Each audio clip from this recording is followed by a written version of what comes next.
My name is Will, I'm a paranormal investigator with Spectrum Paranormal Investigations, and I'm also the producer here at Beyond Explained. Now, while the lockdown has been pretty pants in terms of getting filming underway for Series 1 so far, rest assured because we've been having lots of meetings over Zoom and there's lots of planning going into Series 1 to make sure it's going to be a great show with a unique format that you are going to love, and with any luck we'll be able to bring you that later on this year, fingers crossed, COVID-19 permitting. But anyway, enough about the lockdown. Over the next few weeks we'll be bringing you videos featuring different members of the team, and we'll be looking at case files of real paranormal reportings, taking a look at some of the equipment that you might need to use on a paranormal investigation and working out which is the best equipment to use for the best scientific results. And we'll also be looking to demystify things like orbs and the illusion of pareidolia, which means to see faces in things. So please join us as we go Beyond Explained.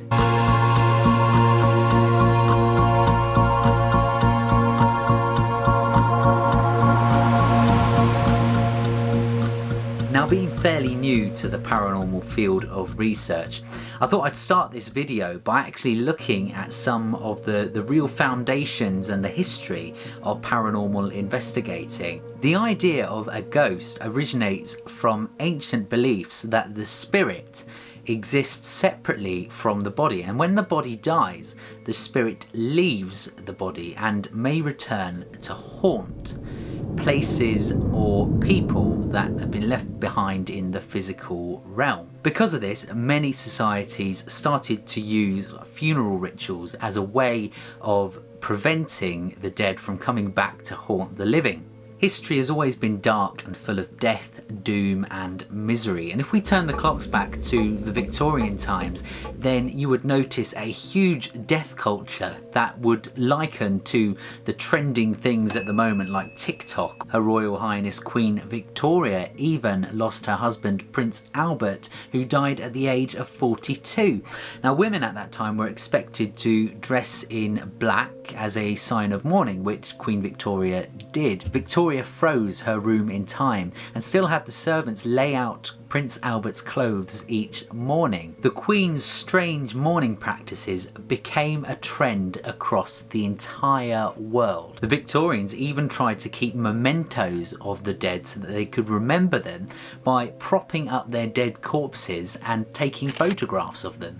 At the time, new technologies and medicines were being discovered, and the knowledge of the human race was rapidly expanding, especially with the science of evolution, which was pioneered by Charles Darwin, started to make people question religion in a way that it hadn't been questioned before.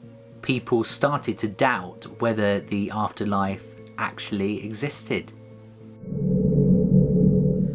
The Ghost Club is a paranormal organisation set up in 1862 and is believed to be the oldest paranormal organisation of its kind. And a fun fact is that Sir Arthur Conan Doyle, the writer of Sherlock Holmes, and Charles Dickens were among its members. In the early 20th century, investigations moved out of the seance room and into the laboratory with a more research-focused approach. In 1927, Harry Price, who was famed for his investigation of the Borley Rectory, joined as a member. The Ghost Club closed in 1936 due to dwindling numbers of members, but was then relaunched 18 months after by Harry Price, who turned it into a dinner style of event, which featured psychic researchers and mediums delivering after-dinner talks. The investigation that Harry Price was famed for was at Borley Rectory in Essex, a Victoria-era mansion which was constructed in 1863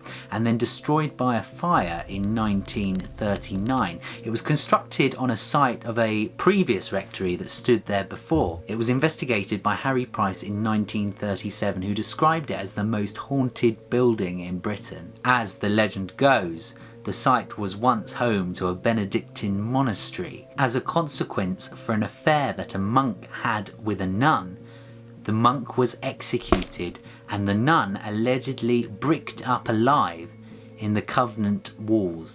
It was confirmed in 1938 that there was no historical basis to the claim. In 1863, a paranormal claim that footsteps could be heard in the rectory was made. Then on the 28th of July 1900, the 4 daughters of the rector claimed they had seen a nun 37 metres from the house, and that when they tried to talk to it, it simply disappeared. Since then, various people have claimed to see and hear strange things around the building, in particular 2 headless horsemen driving a phantom carriage. Families have reported seeing strange lights, hearing footsteps, and the sound of a disconnected servant bell still ringing.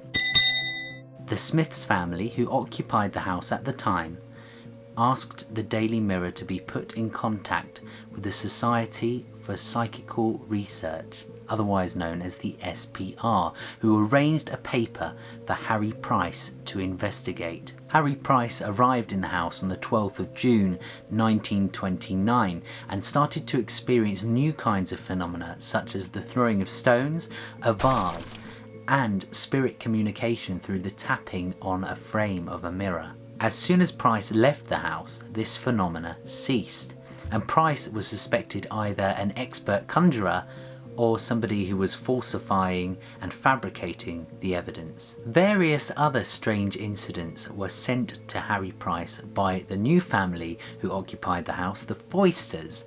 Now, Marianne Foyster reported several incidents of poltergeist activity. These included her being thrown from her bed, and when she tried to conduct an exorcism of the house, she claimed a fist-sized stone struck her on the shoulder. Marianne Foyster later confessed that she was having a sexual affair with the lodger Frank Peerless, and that she used the paranormal as some excuse to go bonking off with some bloke who lived in the house with her. It seems things really did go bump in the night at Borley Rectory. I hope you guys enjoyed this video and found this introduction to the history of paranormal investigations exciting. If you've enjoyed this video and you'd like to see more paranormal content, then please click the button below and subscribe. Thank you very much for watching today. That's it from me, and until next time, it's lights out.